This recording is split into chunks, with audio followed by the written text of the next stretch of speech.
اللہم صلی علی سیدنا و مولانا محمد وعلی آلہ وصحبہ وبارک وسلم وصلی علیہ الصلاۃ والسلام علیک یا سیدی یا رسول اللہ وعلی آلک و صحابک یا سیدی یا حبیب اللہ نحمدہ ونصلی ونسلم علی سیدنا و مولانا محمد رسولہ النبی الامین المکین الحنین الکریم الرؤوف الرحیم اما بعد فاعوذ باللہ من الشیطان الرجیم بسم اللہ الرحمن الرحیم فقل تعالوا ندعو ابناءنا وابناءکم ونساءنا ونساءکم وانفسنا وانفسکم ثم نبتہل فنجعل لعنت اللہ علی الکاذبین صدق اللہ العظیم وصدق رسولہ النبی الکریم ونحن علی ذلک لمن الشاہدین والشاکرین والحمد للہ رب العالمین۔ معزز و محتشم عزت مآب جناب ڈاکٹر زاہد علی زاہدی صاحب، معزز و محتشم مہمانان گرامی قدر، منتظمین محفل، حاضرین و سامعین، اساتذہ کرام اور عزیز طلبہ و طالبات، اللہ اور اس کے حبیب صلی اللہ علیہ وسلم کا فضل و کرم ہے جس کے صدقے سے ہم سب آج کی اس پروقار اور پیغام آفری تقریب، سالانہ تقریب یوم حسین علیہ السلام کے اندر شریک ہیں۔ دعا ہے کہ اللہ رب العزت ہمیں اس پیغام کو زندگی بھر کے لیے اپنے دلوں میں، اپنے سینوں میں جاگزیں کرنے کی توفیق عطا فرمائے۔ میں اپنی طرف سے شکر گزار ہوں امامیہ اسٹوڈنٹس آرگنائزیشن کے تمام عہدیداران کا، جنہوں نے مجھ ناچیز کو چند کلمات کہنے کا موقع دیا۔ جس ہستی کی مناسبت سے یہ تقریب منعقد کی جا رہی ہے، یقیناً ان کی بارگاہ میں حاضری پیش کرنا میرے لیے دین اور ایمان کی سب سے قیمتی متاع ہے۔ موقع کی مناسبت سے چند کلمات عرض کرتا ہوں، امید ہے آپ پوری توجہ کے ساتھ سماعت فرمائیں گے۔ امام عالی مقام، امام الشہداء، امام حسین رضی اللہ تعالی عنہ وعلیہ السلام، آپ کی ذات کو قیامت تک جتنا بھی خراج عقیدت پیش کیا جا رہا ہے اور کیا جاتا رہے گا،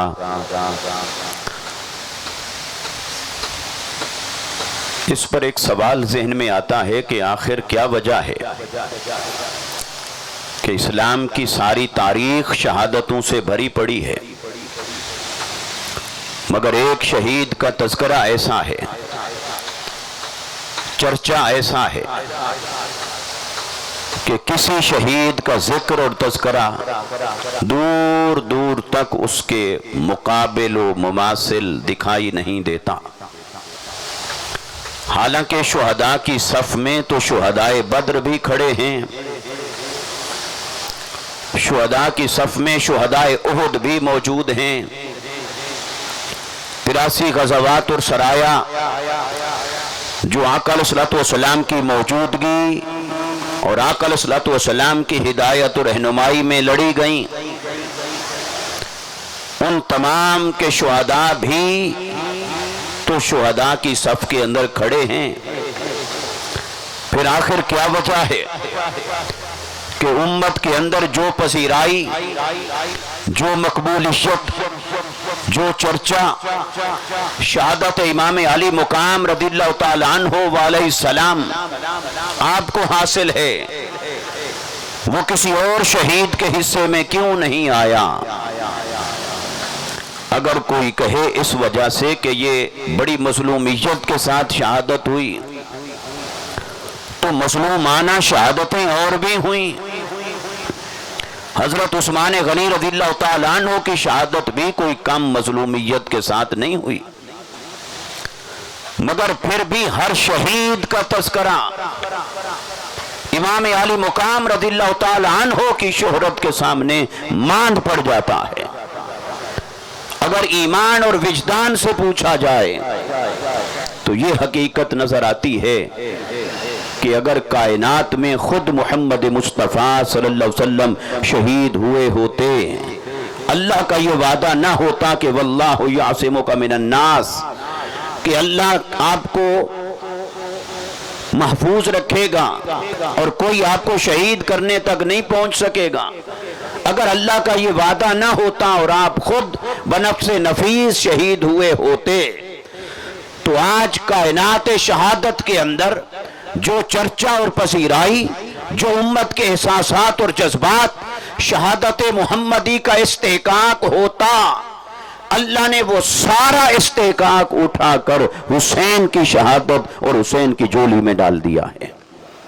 اس لیے میدان کربلا میں جب امام علی مقام علیہ السلام کھڑے تھے تو کوئی مت سمجھے کہ صرف حسین سامنے کھڑا تھا، کوئی یہ بھی مت سمجھے کہ فقط علی المرتضیٰ کرم اللہ وجہ الکریم کا بیٹا سیدہ کائنات کا شہزادہ سامنے کھڑا تھا۔ بے شک یہ ساری نسبتیں حسین کو حاصل ہیں، مگر حسین میدان کربلا کے اندر نائب مصطفیٰ بن کے کھڑا تھا، دین حق کا علم بردار بن کے کھڑا تھا۔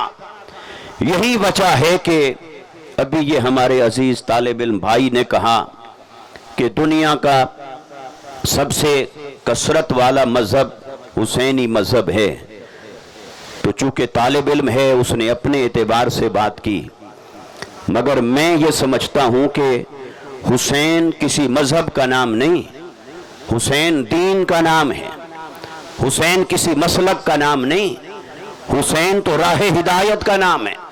آپ جب تقسیم کریں گے انسانیت کے اندر، ایک طرف کفر کو کھڑا کریں گے اور ایک طرف ایمان کو، تو ایمان کا علم حسین کے ہاتھ میں ہوگا۔ جب آپ انسانوں کو تقسیم کریں گے اور ایک طرف ہدایت یافتہ اور دوسری طرف گمراہ لوگوں کو کھڑا کریں گے، تو ہدایت یافتہ لوگوں کا علم حسین کے ہاتھ میں نظر آئے گا۔ جب آپ ایک طرف عدل اور انصاف کے حامل اور ایک طرف ظلم اور جبر و استبداد کے پروردہ ان کو کھڑا کریں گے، تو انصاف اور عدل کا علم حسین کے ہاتھ میں نظر آئے گا۔ حسین کے مد مقابل جو کوئی کھڑا ہے، نہ تو وہ حق پر ہے، نہ وہ ہدایت پر ہے، نہ وہ ایمان پر ہے۔ ایمان پر بھی وہی ہے جو حسین اور حسینیت کی فکر کے ساتھ کھڑا ہے، ہدایت پر بھی وہی ہے جو حسین اور حسینیت کی فکر کے ساتھ کھڑا ہے، اور دین اسلام کا، قرآن کا اور حدیث مصطفیٰ صلی اللہ علیہ وسلم کا بھی حقیقی پیروکار وہی ہے جو حسین اور حسینیت کے ساتھ کھڑا ہے۔ حسینیت کے مد مقابل جو بھی کھڑا ہے، ان میں سے کوئی اسلام کی چار دیواری کے اندر ہونے کا دعویٰ نہیں کر سکتا ہے۔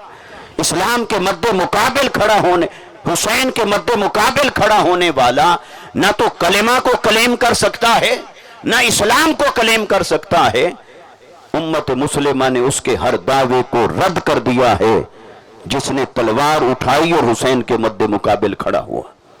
اس لیے بے شک وہ سامنے نماز پڑھنے والے تھے، کلمہ پڑھ رہے تھے، نعرہ تکبیر بھی بلند ہو رہا تھا، مگر اللہ کی عزت کی قسم ایمان صرف وہیں تھا جہاں ایمان کا محافظ امام حسین کھڑا تھا۔ دوسری طرف ظاہری علامات اور شعار تو تھیں، مگر ایمان وہاں سے رخصت ہو چکا تھا، کیونکہ ایمان فقط اسی دل کے اندر رہتا ہے جس دل میں قرابت مصطفیٰ کی مودت برا جمان ہو۔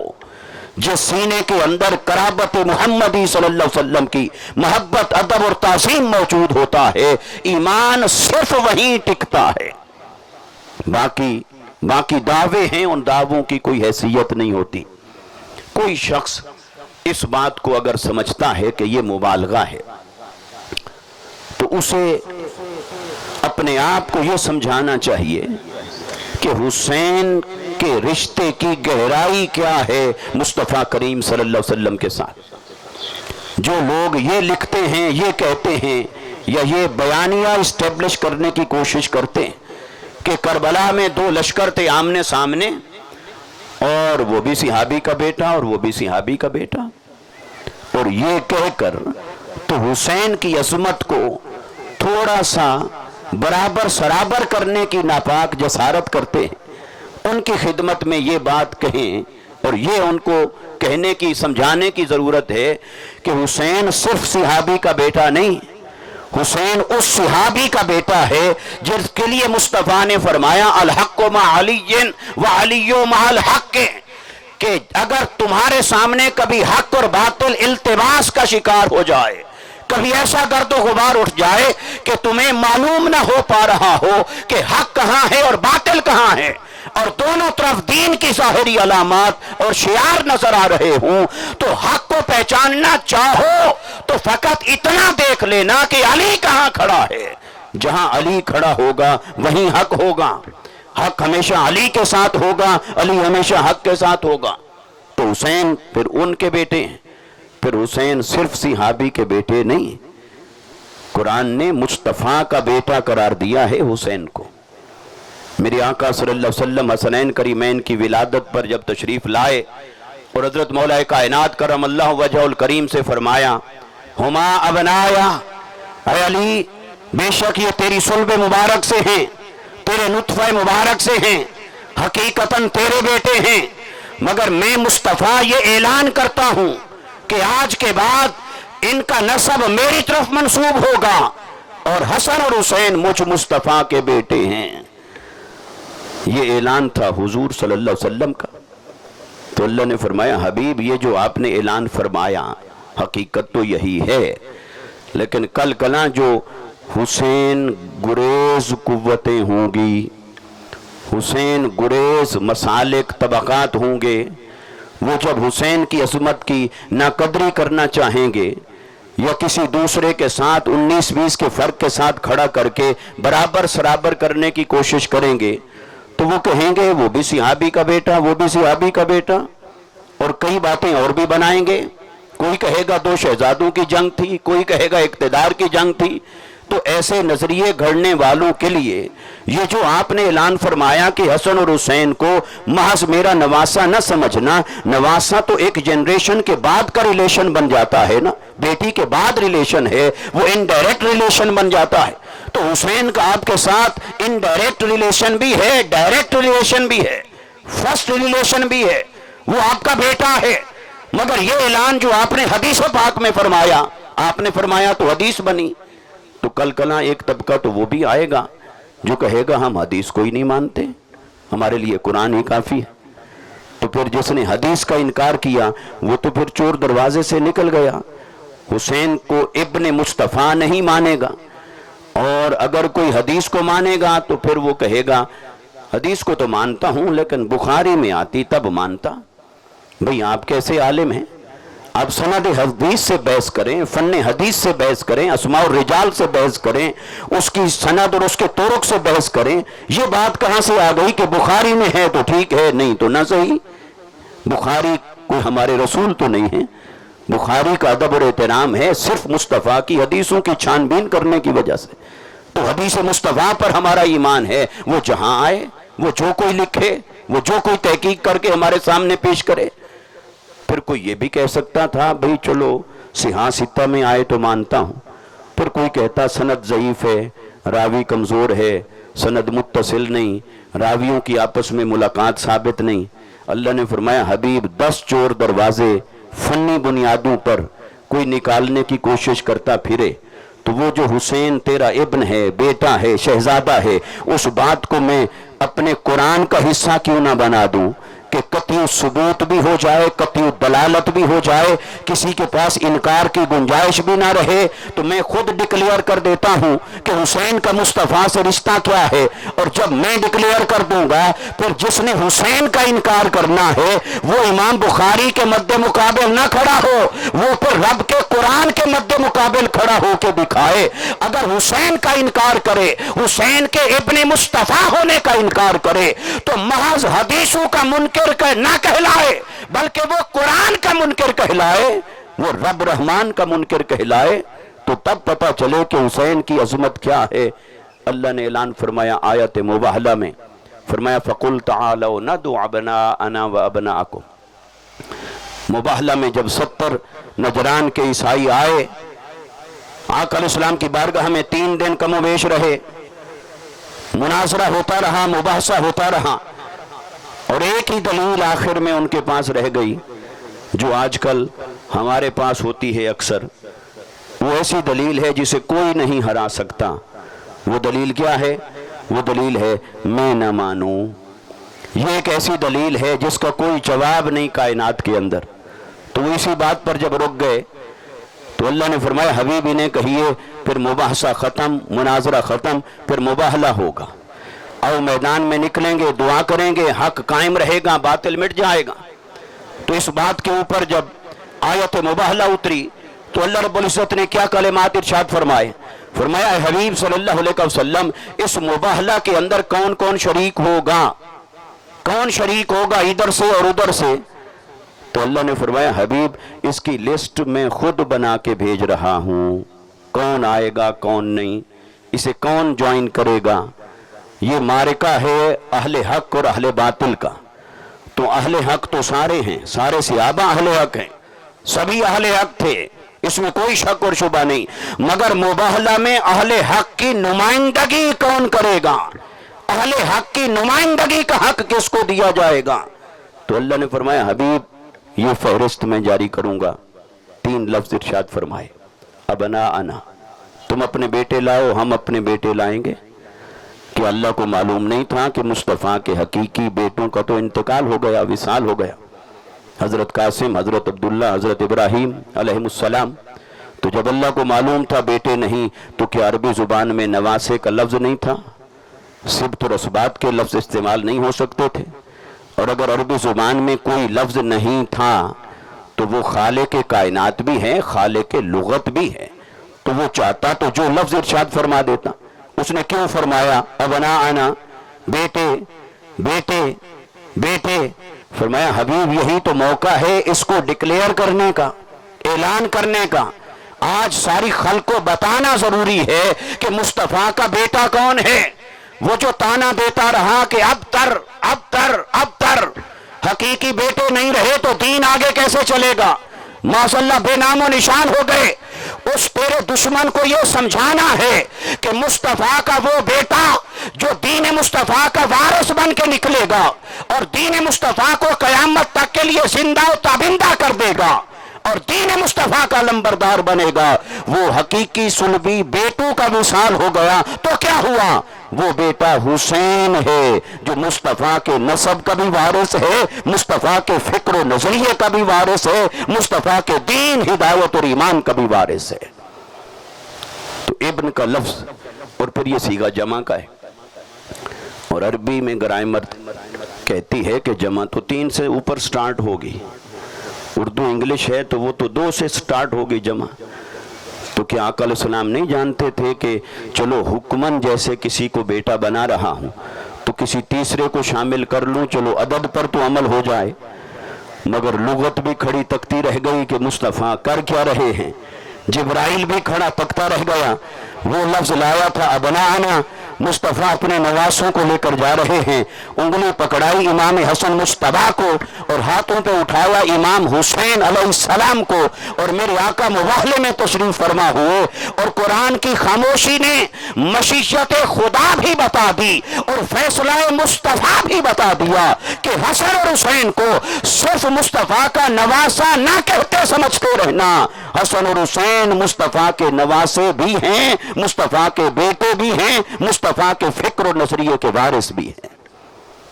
پھر نساءنا، وہ بھی جمع کا لفظ تھا، اس میں بھی کم سے کم 3 خواتین ہونی چاہیے تھی. اور پہلے تو ابناءنا کہا تو اس میں رشتے کی قید بھی آ گئی تھی، تخصیص آ گئی تھی.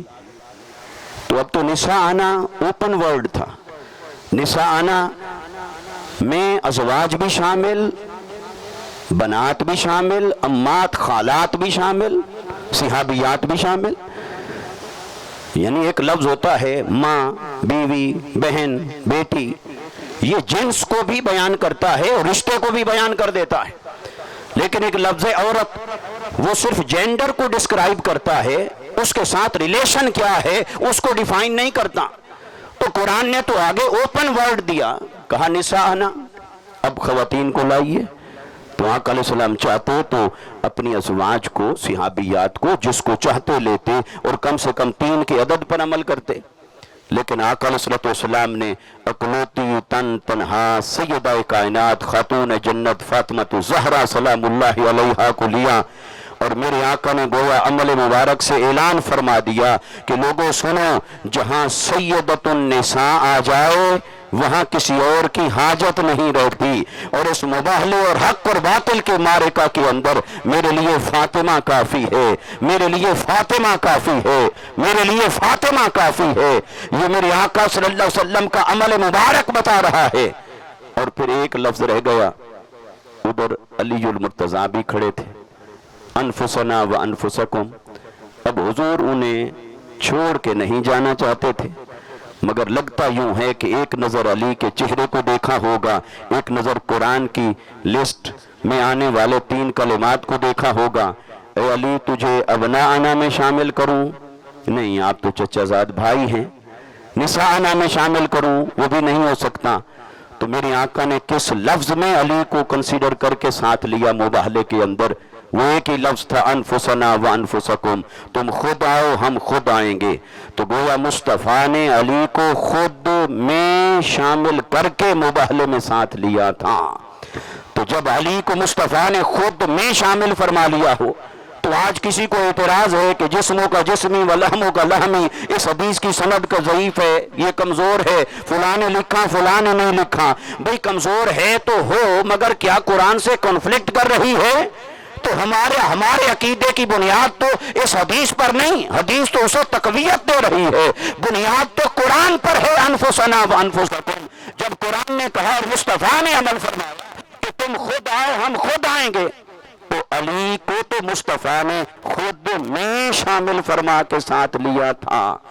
لہٰذا وہ علی نہ مصطفیٰ سے جدا ہے نہ حق سے جدا ہے. حق کی علامت اور پہچان علی المرتضیٰ ہے. اس لیے اس قرآن مجید کی آیت پر تھوڑی سی غور کریں تو پتہ چلتا ہے کہ میدان کربلا میں جو معاذ اللہ حسین کو لائٹ لے اور ایسے لائٹ لے کر بیان کرنے کی کوشش کرے، اس کے دل میں چور ہے. حسین بھی تھا، اپنی جگہ پر عزت کا حامل تھا. میرے آقا صلی اللہ علیہ وسلم نے کتنی عظمتیں بیان فرمائی تھی. حسین شہزادہ علی المرتضیٰ ہونے کی نسبت سے بھی منفرد مقام رکھتا تھا. حسین سیدہ بطول کا پروردہ اور شہزادہ ہونے کے ناطے سے بھی عظیم عظمت کا حامل تھا. اور حسین ابن مصطفیٰ ہونے کی نسبت اپنے دامن میں سموئے ہوئے تھے. تو اس حسین کی عظمت کی برابری تو دور کی بات ہے، 19-20 کا فرق بھی نہیں، دور دور تک کوئی مد مقابل بھی نہیں نظر آتا.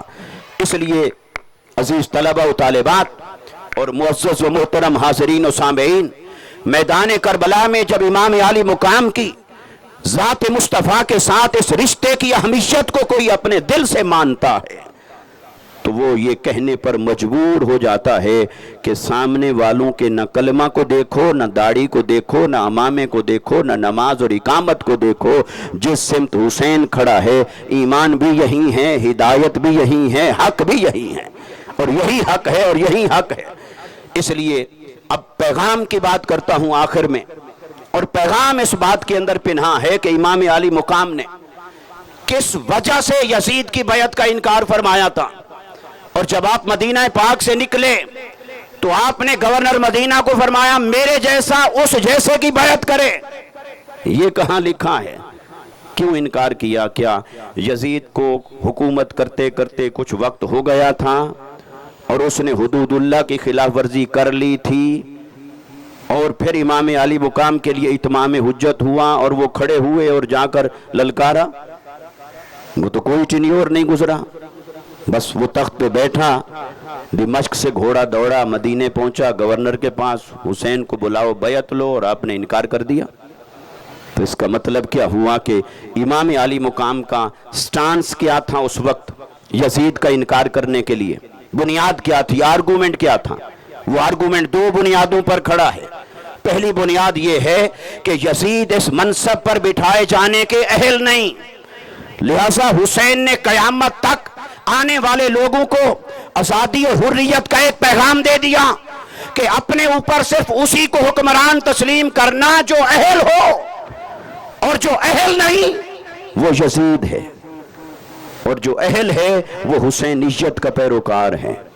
لہذا قیامت تک کسی اہل کے ہاتھ میں ہاتھ دینا یہ حسینیت ہوگی، نہ اہل کا نہ جھنڈا اٹھانا، نہ اہل کے نعرے بھی نہ لگانا، نہ اہل کا پولنگ ایجنٹ بھی نہیں بننا، نہ اہل کا نعرہ بھی نہیں لگانا، اس کے ساتھ کھڑا بھی نہیں ہونا، نہ اہل کو ووٹ بھی نہیں دینا، نہ اہل کے جلسے میں بھی نہیں جانا۔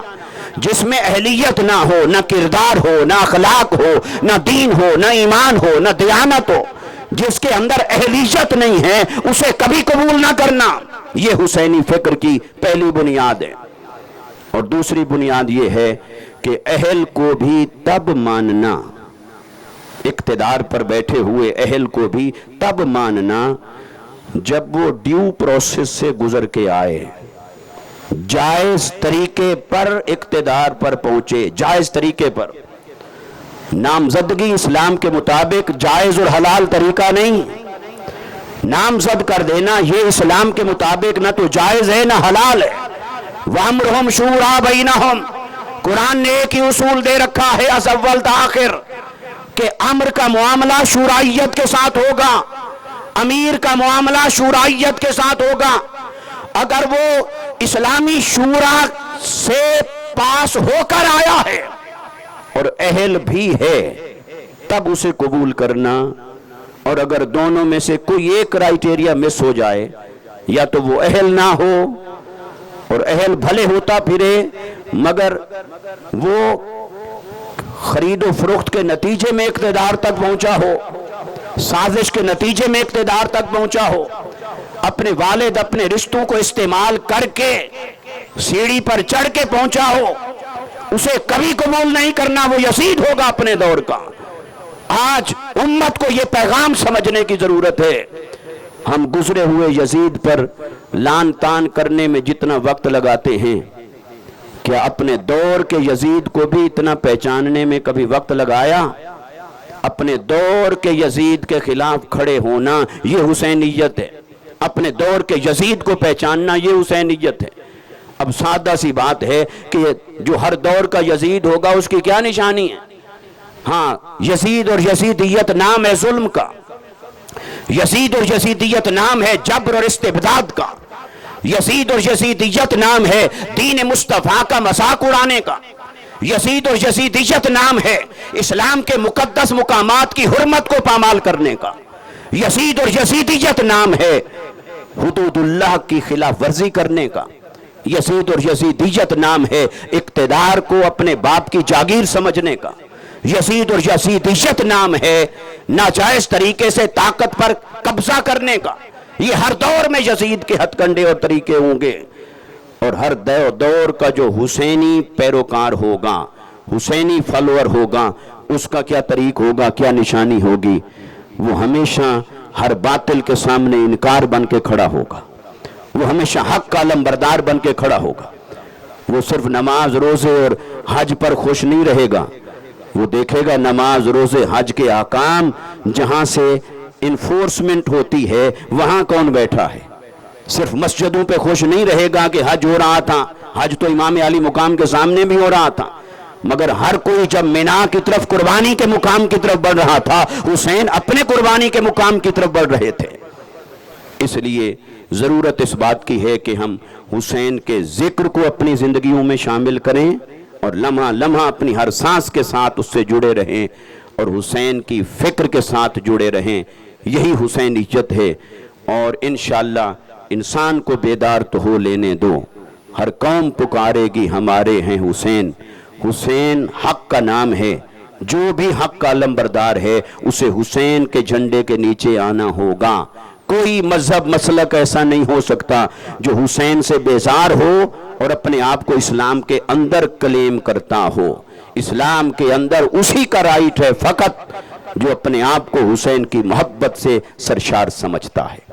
اللہ تبارک و تعالی ہمارے حال پر لطف و کرم فرمائے، ہمیں ہمیشہ زندگی میں حسینی ذکر اور حسینی فکر کے ساتھ قائم رہنے کی توفیق عطا فرمائے۔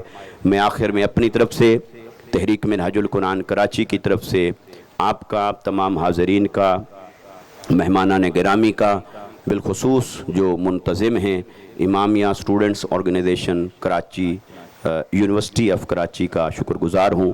اللہ تبارک و تعالی ان محبتوں کو اور حق کی سنگت کو قائم اور دائم رکھے۔ بہت شکریہ۔ السلام علیکم ورحمۃ اللہ وبرکاتہ۔